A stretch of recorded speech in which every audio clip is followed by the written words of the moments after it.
안녕하세요. 선목교회 성도님들, 청년부 담당 최진우 전도사입니다. 오늘도 하나님의 말씀으로 우리의 삶을 풍성히 채우길 기도합니다. 2021년 8월 3일 화요일 큐티 방송을 시작하겠습니다. 제가 기도하겠습니다.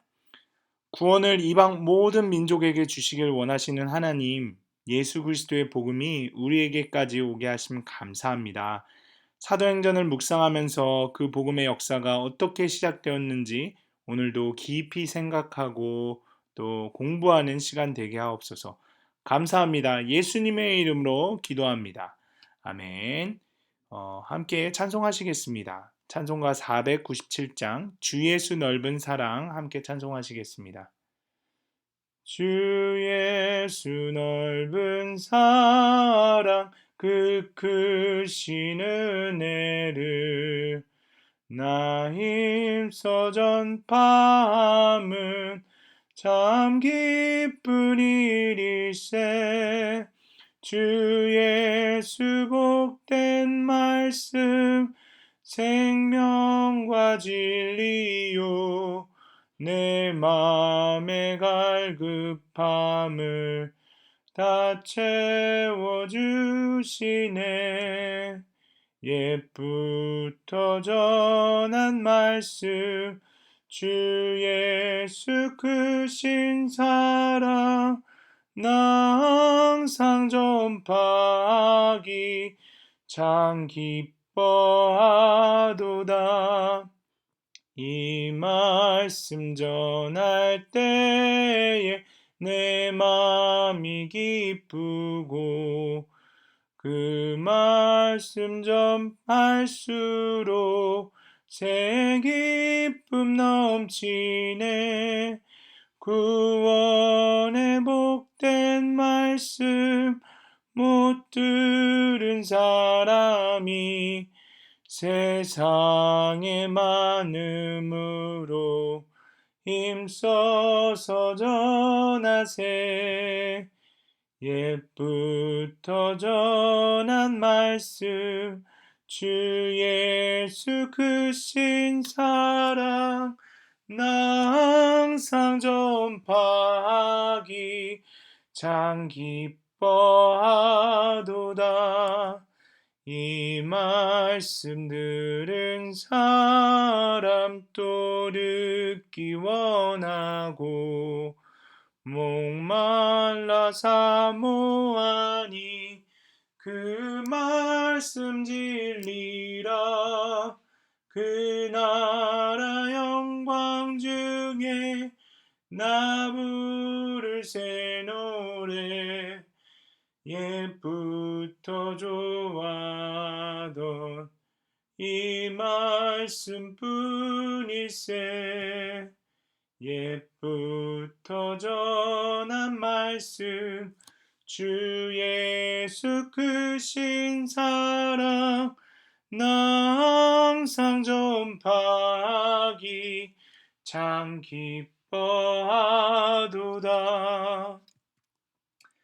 오늘 하나님께서 우리에게 주신 말씀은 사도행전 13장 13절에서 31절까지의 말씀입니다.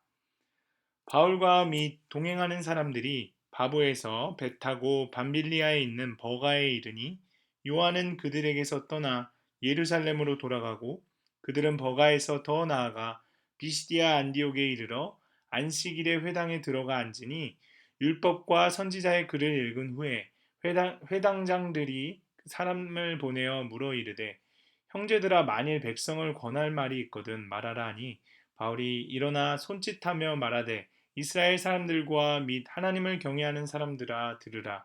이 이스라엘 백성의 하나님이 우리 조상들을 택하시고 애굽 땅에서 나그네 된 그 백성을 높여 큰 권능으로 인도하여 내사 광야에서 약 40년간 그들의 소행을 참으시고 가나안 땅 7족속을 멸하사 그 땅을 기업으로 주시기까지 약 450년간이라.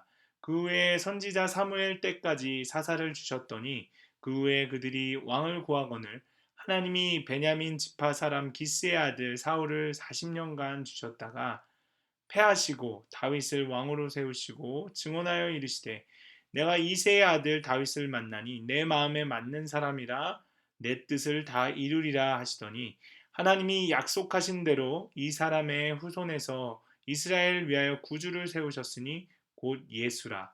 그가 오시기에 앞서 요한이 먼저 회개의 세례를 이스라엘 모든 백성에게 전파하니라.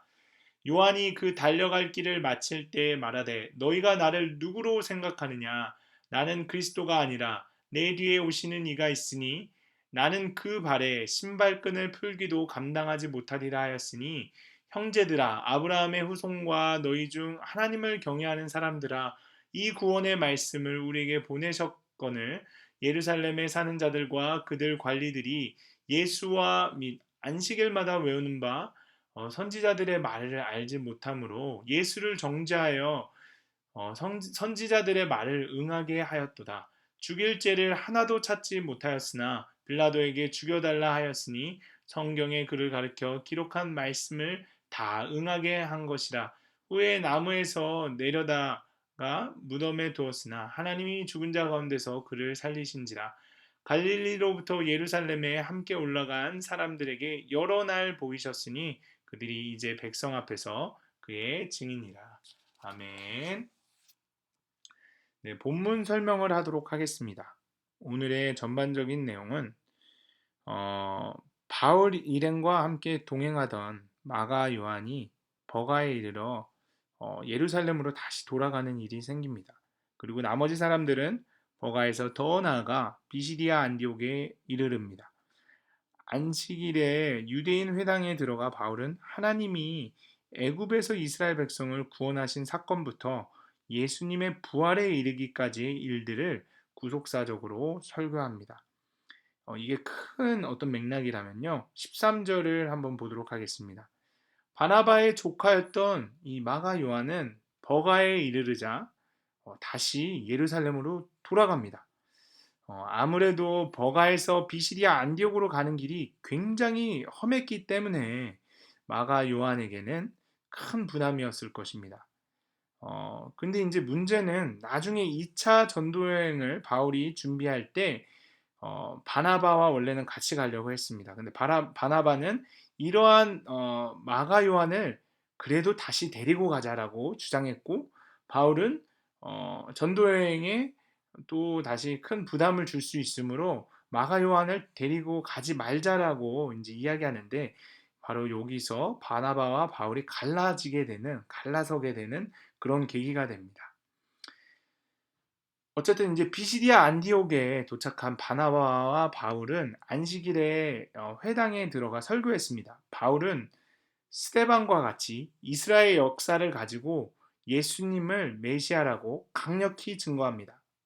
17절에 바울이 여기서 무엇보다 먼저 하나님의 주권적인 역사, 곧 하나님이 자기 조상들을 주권적으로 선택하신 것부터 이야기를 합니다. 그리고 19절에는 하나님께서 가나안 7족속을 멸망시킨 것은 무자비한 처사가 아니고 다만 그들의 죄악이 가득 찼기 때문이라고 설명합니다. 하나님이 가나안 땅을 이스라엘 백성에게 기업으로 주신 것은 그가 아브라함에게 약속하셨던 대로 이루신 것입니다. 우리가 이것을 통해 하나님의 신실성을 알 수 있습니다. 그리고 20절에 사사들이 나오는데 바로 하나님이 세우신 좋은 지도자들입니다. 택한 백성에게 베푸신 하나님의 그 특별한 은혜를 이렇게 이야기합니다.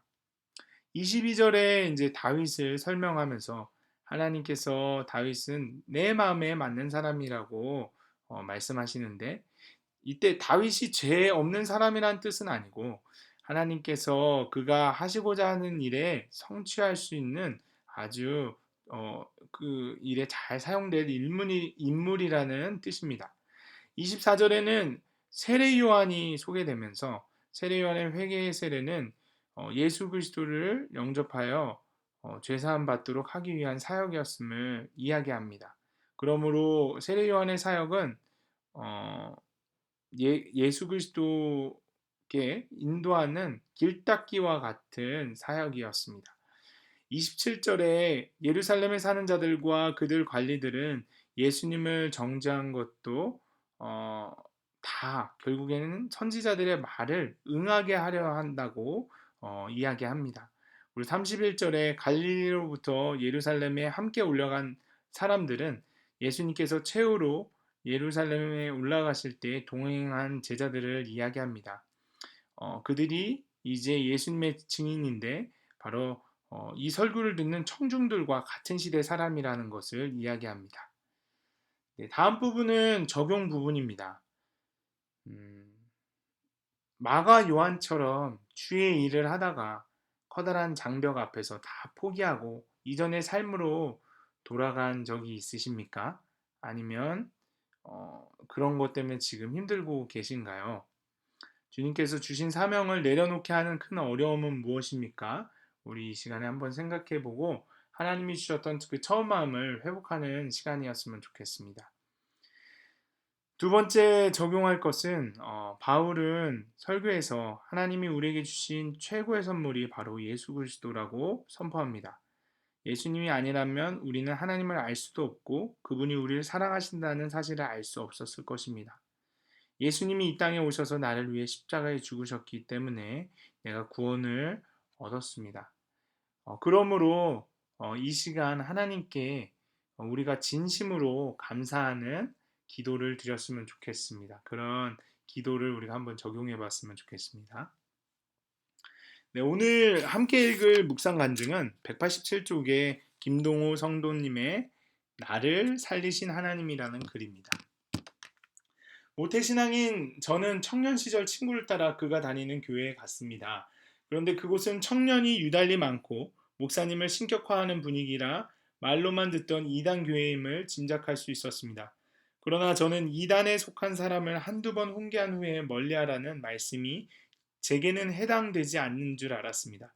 난 이단에 빠지지 않는다는 교만으로 이참에 그동안 궁금했던 이단 교리나 배워보자라는 생각이 들었습니다. 그러고 난 뒤 발길을 끊으려고 했지만 친구 소개로 알게 된 여성 사역자가 담당하는 교회에서 그의 교리 특강을 다시금 듣다가 이단에 완전히 빠지게 되었습니다. 그리고 그 사역자를 도와 이단 교회를 부흥시키는 일이 주의 일이라고 착각하며 열심을 냈습니다. 이단에서 나오기를 간절히 바라는 가족의 반대에도 불구하고 저는 그 사역자와 결혼까지 했습니다. 그러던 어느 날 이단에 빠진 저 때문에 상심이 크셨던 어머니와 지인들의 애통한 기도가 응답되었습니다. 한 방송사의 보도로 그 이단 단체의 비리가 드러나면서 내분이 일어난 것입니다. 사실 방송에 나온 내용은 방송사가 자료를 충분히 확보하지 못해 빙산의 일각에 지나지지 않았지만 그것만으로도 사회에 큰 파장이 일어났습니다. 결국 가까이서 교주의 실체를 목격한 핵심 멤버들을 비롯한 많은 사람들이 그 단체에서 빠져나오게 되었습니다. 저희 가족도 그 내분 속에서 다른 목소리를 내다가 쫓겨나다시피 나오게 되었는데 하나님이 저희 가정을 택하시고 큰 권능으로 인도하여 내신 사건이었습니다. 하지만 멀리서 신비롭게 포장된 허상만을 봤던 사람들과 거짓임을 알면서도 기득권을 누리려는 사람들은 그곳에 남았습니다. 이후 저는 그동안 이단에서 허망하게 보낸 시간을 보상받고자 세상 성공을 쫓아 무리한 대출을 받아가며 아파트에 투기하고 자녀 교육에 전념했습니다. 그렇게 물질과 자녀 우상의 세상 왕을 구했지만 하나님은 저의 세상 왕을 모두 패하셨습니다. 그럼에도 하나님은 교만으로 이당 생활을 시작하고 세상 성공을 추구하고 살아온 저의 소행을 참아주셨습니다. 그리고 말씀 묵상과 진솔한 죄 고백이 있는 믿음의 공동체를 기업으로 허락해 주셨습니다. 이후 저는 교회 소그룹 모임에서 저의 교만과 세상 우상을 섬기는 죄를 고백하며 회개했습니다. 또한 예수님을 지식적으로 알던 것에서 벗어나 인격적으로 주님을 만나며 구원의 말씀을 들을 수 있게 되었습니다. 하나님이 죽은 자 가운데서 예수님을 살리신 것처럼 말씀과 믿음의 공동체를 통해 저를 살리신 하나님을 찬양합니다. 라고 하시면서 이렇게 적용하셨습니다. 낙심하여 예배를 드리지 않는 친구에게 큐티인을 주며 저의 간증으로 예배를 권하겠습니다. 이단에서 나와 무신론자로 세상 성공을 추구하며 살고 있는 후배에게 찾아가 예배와 소그룹 모임 참여를 권하겠습니다. 네, 여러분들도 묵상 간증을 적어보시고 여러분의 순원들과 함께 나눠보셨으면 좋겠습니다. 네, 그러면 오늘 큐티 방송을 마치도록 하겠습니다. 하나님, 늘 세상으로 돌아가고 싶은 마음이 있는 우리를 불쌍히 여겨 주옵소서.